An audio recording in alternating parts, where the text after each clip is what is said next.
Ruth received her anthropology PhD from Princeton University, and since then has been a professor of anthropology at the University of Michigan.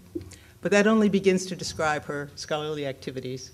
She teaches at Michigan in the areas of peasant society, religion, gender, and historical anthropology. She focuses on the Spanish-speaking world, particularly Spain, Mexico, and Cuba.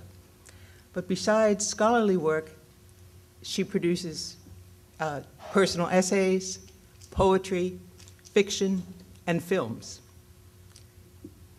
In recognition of her work, she has been awarded a Guggenheim grant, a Fulbright, a MacArthur grant, and in 1997, Wesleyan's Distinguished Alumni Award. In her explorations, one of the questions that has occupied her is what she calls the paradox or tightrope between memoir and reportage. And this is present in a great deal of her work, including a 1996 book called The Vulnerable Observer, Anthropology That Breaks Your Heart, and in her two most recent works, the anthology The Portable Island, Cubans at Home in the World, and the book An Island Called Home, Return to Jewish Cuba. And we have that today. That will be available, and Professor Behar will be signing books after that question period. So I hope you will join me in welcoming back a Wesleyan alum and a wonderful anthropologist and writer, Professor Ruth Behar.